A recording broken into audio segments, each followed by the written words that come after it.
નમસ્કાર વિદ્યાર્થી મિત્રો, આજે આપણે સંસ્કૃતમાં પદ્ય 12 સુભાષિત સપ્તકમ શીખીશું મિત્રો।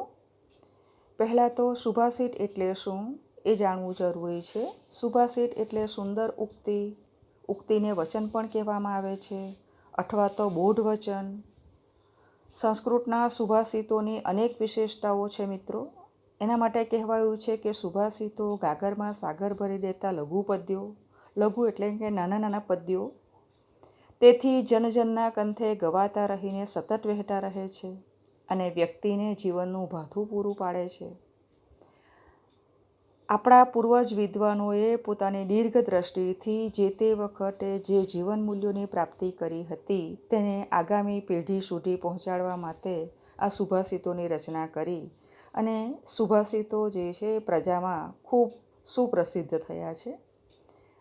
સુભાષિતો માટે કહેવાય છે કે દરેક માનવે જીવનયાત્રામાં નીતિ અને વ્યવહારનું જ્ઞાન આપનારા સુભાષિતોનું ભાથું સાથે રાખવું જોઈએ। જીવનમાં આવતી અનેક સમસ્યાઓમાં સુભાષિતો તેને સાચું માર્ગદર્શન આપશે એમ કહેવાય છે। તો એવા સુભાષિતોની આજે આપણે શીખીશું સુભાષિતો। આ જે પદ્ય છે એ પદ્યમાં 60 સુભાષિતો આપવામાં આવ્યા છે મિત્રો। પહેલું જે પદ્ય છે એટલે કે પહેલું જે સુભાષિત છે એમાં આ 5 બાબતો ધીમે ધીમે કરવી જોઈએ એવું કહેવામાં આવ્યું છે। એ 5 બાબતોમાં પહેલી બાબત છે માર્ગ કાપવો, બીજું ગોધડી સીવવી, ત્રીજું પર્વત ઓળંગવો, ચોથું વિદ્યા પ્રાપ્ત કરવી અને પાંચમું ધન મેળવવું। આ 5 બાબતો માણસે ધીમે ધીમે કરવી જોઈએ।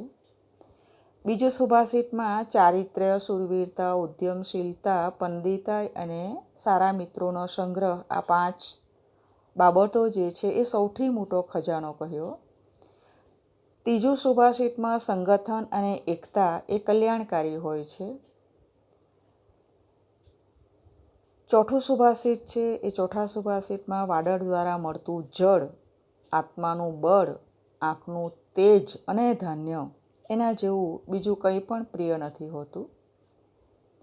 પાંચમું સુભાષિતમાં સત્ય, તપ, જ્ઞાન, અહિંસા, વિદ્વાનો પ્રત્યે સન્માનની ભાવના અને સજ્જનતા, આ બધા વિદ્વાન માણસના આભૂષણો છે એ વાત કરી છે।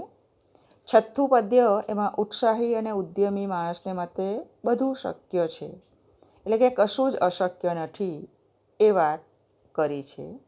અને સાતમું સારો પુત્ર કુળમાં એક અનન્ય દીપક જેવો હોય છે કે આખું કુળ જે છે એ કુળને ઉજાગર કરતો હોય છે, એટલા માટે એને દીવા સાથે સરખાવ્યો છે કે જેવી રીતે દીવો પ્રકાશ ફેલાવે છે એ જ રીતે સારો પુત્ર પણ પોતાનું કુળ અને એ કુળને ઉજાગર કરનારો હોય છે, કુળને દીપાવનારો હોય છે એ વાત કરી છે। તો મિત્રો હવે આપણે આ સુભાષિતોમાં પહેલું જે સુભાષિત છે એટલે કે પહેલો શ્લોક છે એ શીખીશું। જુઓ મિત્રો, પહેલાં તો આ જે શ્લોકો છે એમાં પહેલો જે શ્લોક છે એ શ્લોક મુખપાઠમાં પણ આવે છે, તો આપણે એ મુખપાઠની રીતે પઠન કરીશું મિત્રો। શનૈઃ પંથાઃ શનૈઃ કંથા શનૈઃ પર્વતલંઘનમ શનૈઃ વિદ્યા શનૈઃ વિત્તમ પંચૈતાની શનૈઃ શનૈઃ।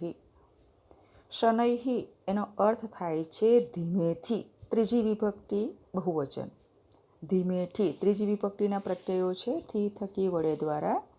તો ધીમેથી પંથા, પંથા એટલે માર્ગ, તો ધીમેથી માર્ગ કાપવો, કોઈ પણ બાબતમાં એટલે કે ઉતાવળ નહીં કરવી, એટલે કે માર્ગ કાપતા અકસ્માત થવાનો ભય હોય તો આપણે એ રસ્તો ધીમેથી માર્ગ કાપવાની વાત કરી છે, ધીમેથી માર્ગ કાપવો।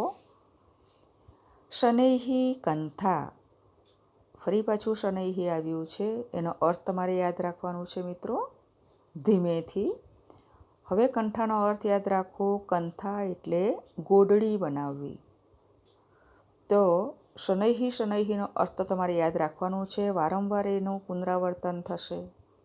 ધીમેથી માર્ગ કાપવો, શનૈઃ કંથા, ધીમેથી ગોદડી બનાવવી, શનૈહી એટલે ધીમેથી. પર્વત લંઘનમ. પર્વત લંઘનમ એટલે પર્વત ઓળંગવો. નીચેની લીટીમાં આવો મિત્રો.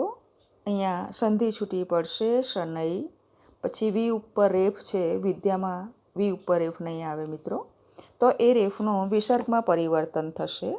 તો સંધિ છૂટી પડશે શનૈહી વત્તા વિદ્યા. શનૈહી એટલે ધીમેથી, વિદ્યા એટલે વિદ્યા પ્રાપ્ત કરવી, ધીમેથી વિદ્યા પ્રાપ્ત કરવી. શનૈહી વિત્તમ. વિત્તમનો અર્થ થશે ધન, અને આ સંધિ પણ વી ઉપર જે રેફ છે એ વિસર્ગમાં પરિવર્તન થશે મિત્રો.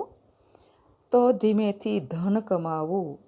એ પછીનો શબ્દ પંચૈતાની. પંચ, પંચ એટલે પાંચ, એતાની એટલે આ પાંચ બાબતો શનૈહી. શનૈહી એટલે ધીમે ધીમે થાય છે.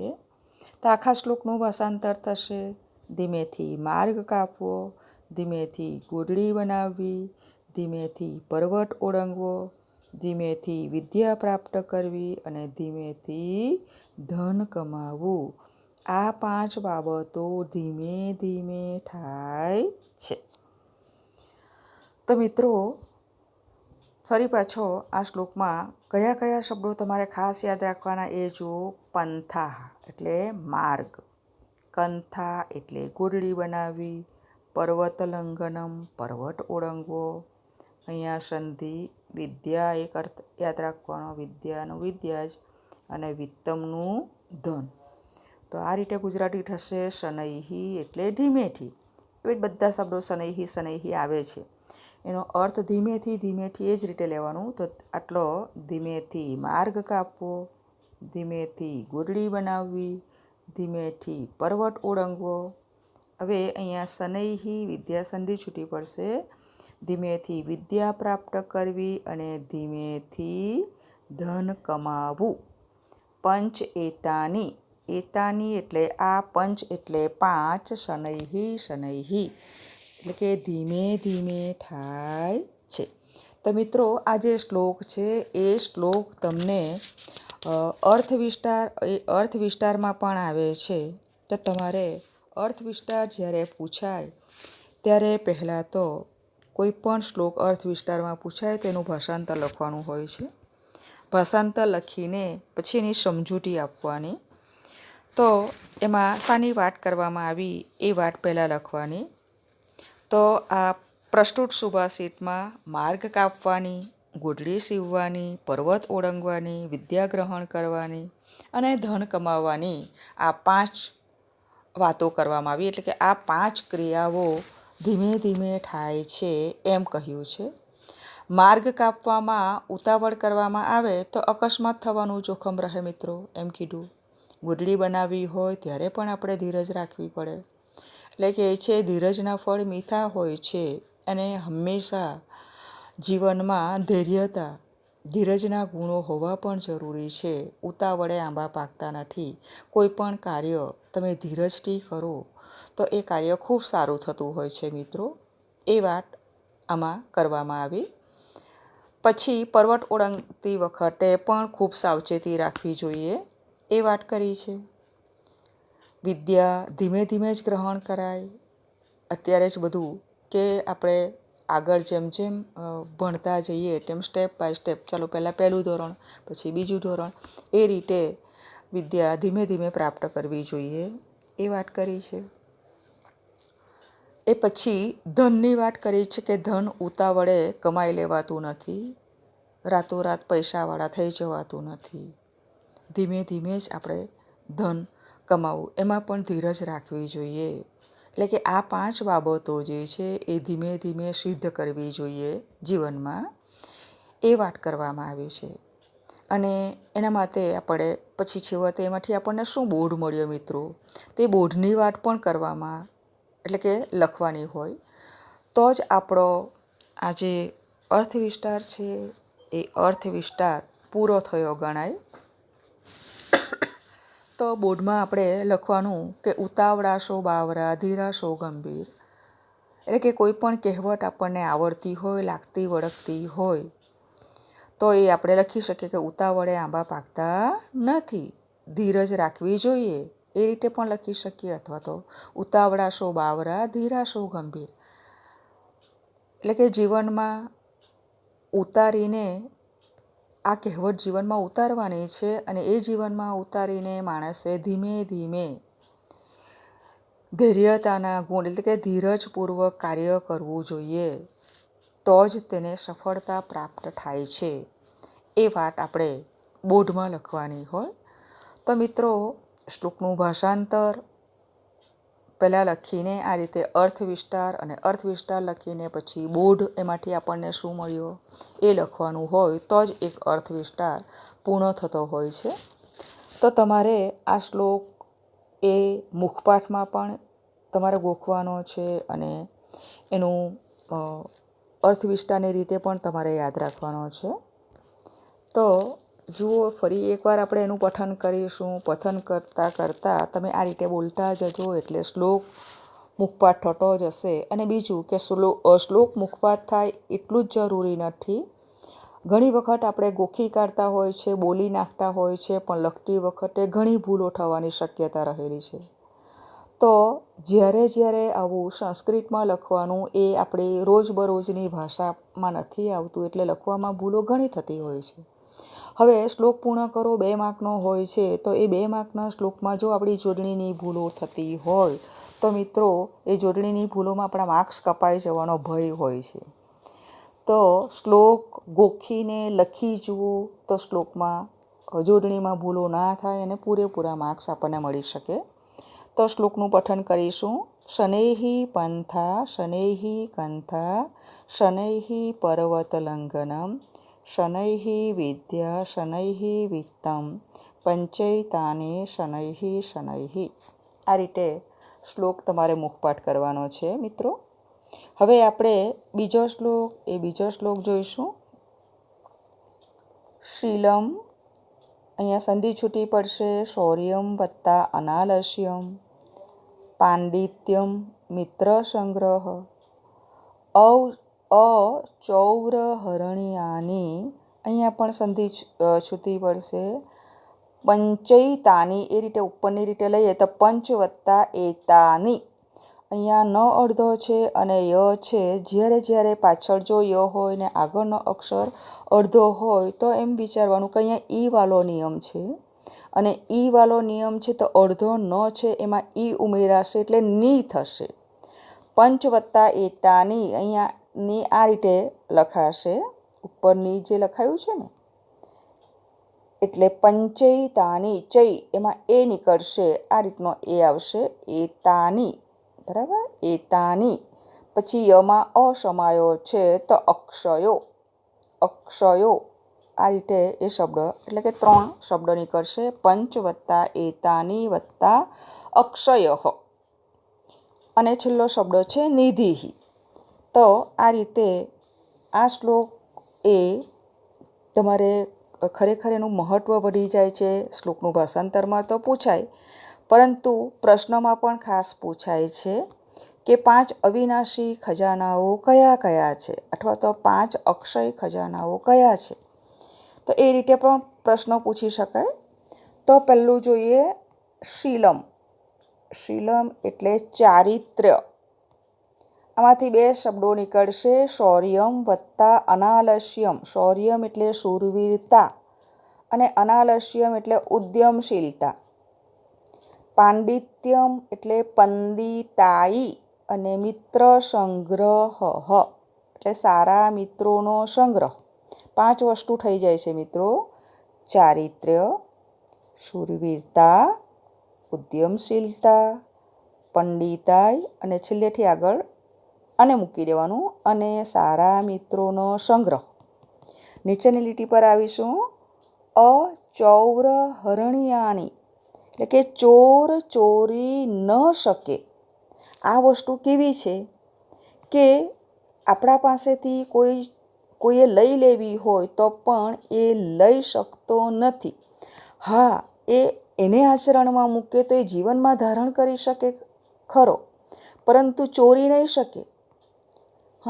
તો અચૌરહરણ્યાની એટલે કે ચોર ચોરી ન શકે તેવી પંચ એતાની, એતાની એટલે આ, પંચ એટલે 5, અક્ષય, અક્ષય એટલે અવિનાશી એટલે કે કદી એનો નાશ નહીં થાય, અને નિધિ એટલે ખજાનો છે, અવિનાશી ખજાનો છે. આ 5 બાબતો અવિનાશી ખજાનો છે. એટલે કે કોઈ પણ માણસ આ આપણા પાસેથી લઈ ન શકે એવી આ 5 બાબતો છે. એટલા માટે એને અવિનાશી, અક્ષય એટલે કે ક્ષય ન થાય એ રીતે એને કહેવામાં આવ્યું છે.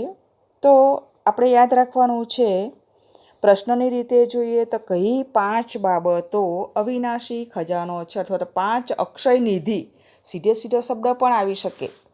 5 અક્ષય નિધિ કયા કયા છે, આ રીતે પણ પ્રશ્ન આવી શકે, ગૂંચવાડો નહીં થવો જોઈએ. અક્ષય નિધિ આ જ શબ્દ તમને પૂછી દે, 5 અક્ષય નિધિ કયા કયા છે? તો ચારિત્ર્ય, શૂરવીરતા, ઉદ્યમશીલતા, પંડિતાઈ અને સારા મિત્રોનો સંગ્રહ. ચોર ચોરી ન શકે તેવા આ 5 અવિનાશી ખજાનાઓ છે. આ રીતે એનો જવાબ થશે. અને ભાષાંતર પણ આ રીતે જ થશે. ચારિત્ર્ય, શૂરવીરતા, ઉદ્યમશીલતા, પંડિતાઈ, સારા મિત્રોનો સંગ્રહ. ચોર ચોરી ન શકે તેવા આ 5 અવિનાશી ખજાનાઓ છે. હવે આપણે ત્રીજા શ્લોક ઉપર આવીશું મિત્રો. સંહતિ શ્રેયસી પુંસામ વિગુણેષુ. અહીંયા વિગુણે પછી સ્વ એમ આપ્યું છે. જો પાછળ વ હોય અને આગળનો અક્ષર અડધો હોય તો ઉ થાય છે, તો સનો અહીંયા શું થશે? વિગુણેષુ વત્તા અપી અને બંધુષુ, આ રીતે થશે મિત્રો. તો અહીંયા યાદ રાખવાનું છે, વિગુણેષુ અપી બંધુષુ. વિગુણેષુ એટલે વિરોધી ગુણ ધરાવનારા. બંધુનો અર્થ ભાઈ પણ થાય, સગા પણ થાય. તો વિરોધી ગુણ ધરાવનારા. પછી યાદ રાખવાનું છે બંધુષુ, તો સગાઓમાં, બરાબર છે, ભાઈઓમાં લેવા કરતાં આપણે સગાઓમાં લઈશું. તો વિરોધી ગુણ ધરાવનારા સગાઓમાં પુંસામ એટલે માણસોની, સંહતિ એટલે એકતા, સંગઠન, અને શ્રેયસી એટલે કલ્યાણકારી હોય છે. તો વિરોધી ગુણ ધરાવનારા સગાઓમાં માણસોની એકતા કલ્યાણકારી હોય છે. હવે નીચેની લીટીમાં તમારે આવવાનું છે. તૃષૈરપી, રને આપણે આ રીતે હલંત નહીં લખી શકીએ મિત્રો, એટલા માટે એ રનો વિસર્ગ થશે. તો સંધિ જ્યારે છોડવાની વાત આવે ત્યારે આ રીતે સંધિ થશે મિત્રો. તૃષૈહી, તૃષૈહી વત્તા રમાં અસમાયો છે અપી, તૃષૈહી અપી, બરાબર છે. તો આ રીતે તમારે યાદ રાખવાની છે આ સંધિ. તૃષૈહી અપી પરિભ્રષ્ટા ન પ્રોહંતિ તંડુલાહ. તંડુલહ એટલે ચોખા, બરાબર. હવે પહેલી લીટીનું ભાષાંતર આપણે કર્યું કે વિરોધી ગુણ ધરાવનારા સગાઓમાં માણસોની એકતા કલ્યાણકારી હોય છે. નીચેની લીટી પર આવો. તૃષૈરપી એટલે તૃષૈહી વત્તા અપી. હવે ચોખા શામાંથી નીકળે? ડાંગરમાંથી નીકળે. તો જે ડાંગર હોય છે એ ડાંગરનું ઉપરનું જે પડ હોય છે, એટલે કે એનું ફોતરું, એને કૂસકું કહેવામાં આવે છે. તો અહીંયા તૃષૈહી બહુવચન છે, એટલે કૂસકામાંથી, અને છૂટા પડવાની ક્રિયા જો થાય તો અહીંયા પંચમી વિભક્તિ લાગે છે. પણ અહીંયા તૃષૈઃ અપી પરિભ્રષ્ટા, તૃષૈઃનો અર્થ તમારે યાદ રાખવાનું છે કુષ્કામાંથી, પરિભ્રષ્ટા એટલે છૂટા પડેલા, તંદુલાહા, પરિભ્રષ્ટા એટલે છૂટા પડેલા, તંદુલાહા એટલે ચોખાના દાણા, ન પૃહંતિ ઉગતા નથી. જો ડાંગર, જે ડાંગર છે એટલે એ ભાત, આપણે ભાત એમ બોલીએ છીએ આપણે દેશી ભાષામાં, તો એ ભાત જે છે એના ઉપર જે પડ છે એ જો હોય અને ખેતરમાં વાવવામાં આવે તો જ એ ઉગે છે. એ પડ, એનું જે કૂંસકું છે, એનું જે ફોતરું છે એ જો આપણે કાઢી નાખીશું અને ચોખા ખેતરમાં જો વાવવામાં આવે તો એ સડી જાય છે, એ ઉગતા નથી એમ કહેવામાં આવે છે. એટલે કે છે ભલે ગુણ વિરોધી હોય, કે જે જોડિયા ભાઈ બહેનો હોય છે એના પણ, એટલે કે દરેક વ્યક્તિ તુંદે તુંદે મતિ ભિન્ના, એટલે કે દરેક વ્યક્તિની બુદ્ધિ અલગ અલગ હોય તો એના વિચારો પણ અલગ અલગ હોય છે મિત્રો. બધાના એક સરખા હોતા નથી. છતાં પણ જો જ્યારે કંઈક મુશ્કેલીનું કાર્ય હોય અને સંગઠનમાં ભેગા મળીને એકતાથી કાર્ય જો કરીએ તો એ કાર્ય સારું જ થાય છે. એ પાઠ આપણે પાઠ 7 સંહતિઃ કાર્ય સાધિકા શીખી ગયા છે મિત્રો, કે સંગઠન કાર્યને સિદ્ધ કરનારું હોય છે. કબૂતરો જ્યારે એ લોકો ઝાડમાં ફસાય છે ત્યારે કબૂતરોનો રાજા ચિત્રગ્રીવ એમને કહે છે કે બધા કબૂતરો એક મનવાળા થાવો અને ઉડો તો તમે બચી શકો. અને બધા જ કબૂતરો આ રીતે એક મનવાળા થાય છે અને ઉડે છે અને પોતાની જાતને બચાવી લે છે. એ જ રીતે અહીંયા પણ એ જ વાત કરી છે કે ભલે ગુણો અલગ અલગ હોય પરંતુ સંહતિ એટલે એકતા જે છે, એટલે કે સંગઠન જે છે એ શ્રેયસી, કલ્યાણકારી હોય છે.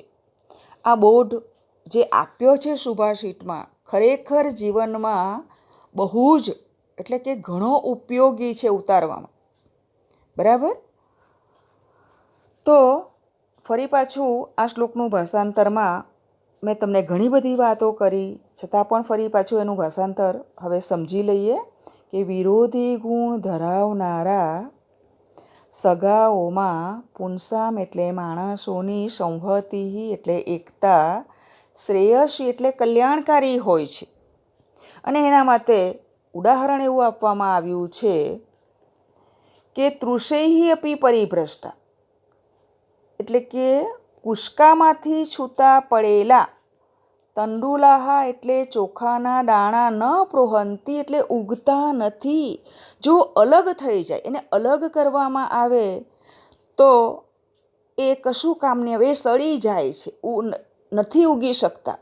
તેમ આપણે એકલા કાર્ય કરીશું તો એ કાર્ય સારું નહીં થશે. સંગઠનથી ભેગા મળીને કાર્ય કરીશું તો એમાં આપણું કલ્યાણ સમાયેલું છે, કલ્યાણકારી હોય છે, કાર્ય સારું થાય છે.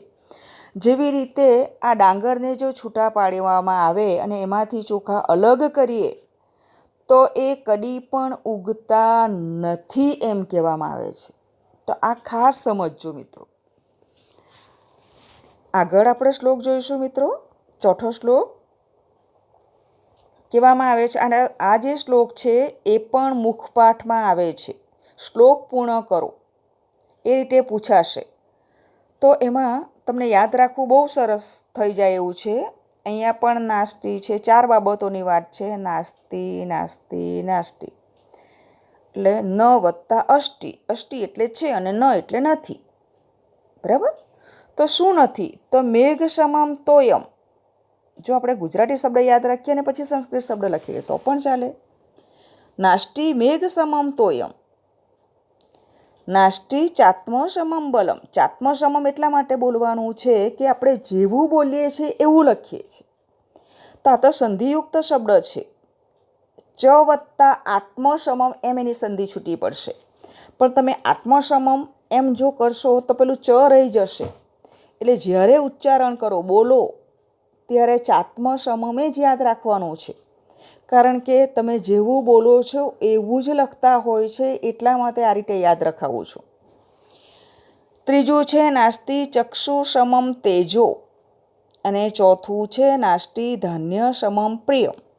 તો 4 વસ્તુ યાદ રાખવાની છે.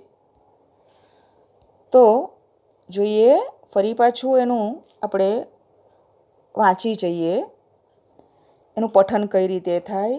નાસ્તિ મેઘ સમમ તોયમ, નાસ્તિ ચાત્મ સમમ બલમ, નાસ્તિ ચક્ષુ સમમ તેજો, અને નાસ્તિ ધાન્ય સમમ પ્રિયમ. ભાષાંતર તો બહુ સરળ છે મિત્રો. તો હવે જોઈએ મેઘ સમમ તોયમ. મેઘ સમાન, તોયમ એટલે પાણી, નાસ્તિ ન વત્તા અષ્ટિ એટલે નથી. કહેવાય છે કે સર્વશ્રેષ્ઠ જો હોય તો વાદળનું જે પાણી છે એ જ સર્વશ્રેષ્ઠ છે. બધા જળોમાં જે વાદળનું પાણી છે એને સર્વશ્રેષ્ઠ માનવામાં આવ્યું છે. એટલા માટે જ કહેવાય છે કે મેઘ સમાન જળ નથી.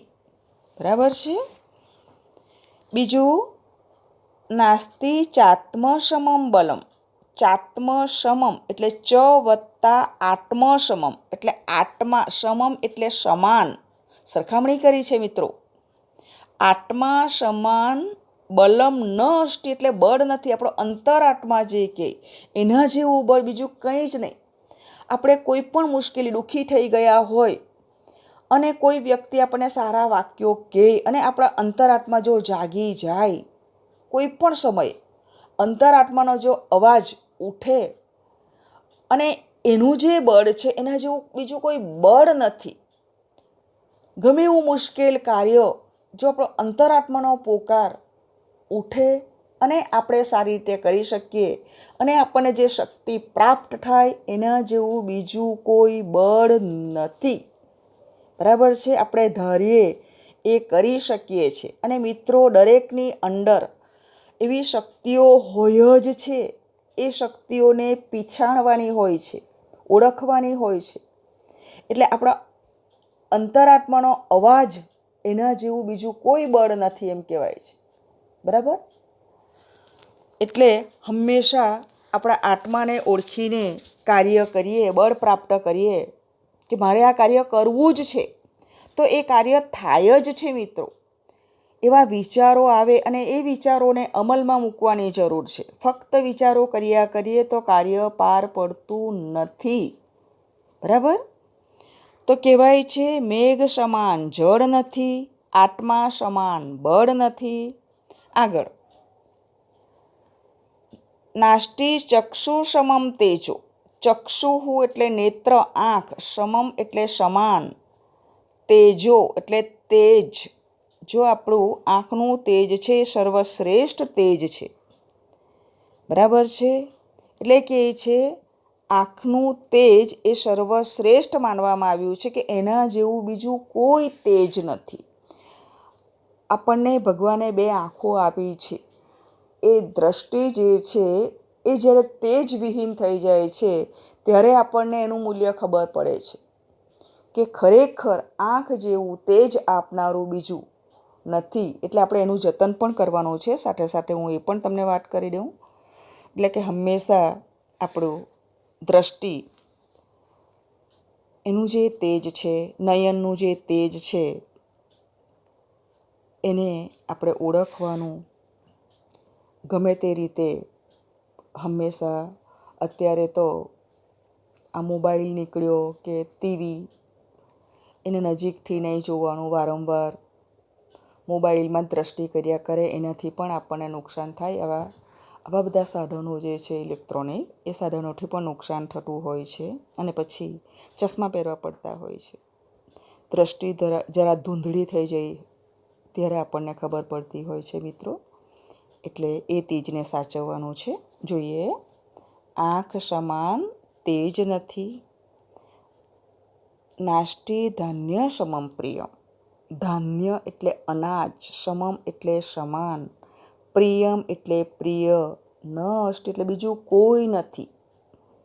તમારી મમ્મી તમને રોજ ફળ આપે ખાવા માટે કે ડ્રાયફ્રૂટ ખાવા માટે આપે કે પછી કંઈક પીઝા બર્ગર આ રીતનું કંઈક ખાવા માટે આપે, એટલે આવી બધી વસ્તુઓ, તો એ થોડા સમય પૂરતું એ બધું ભાવતું હોય છે.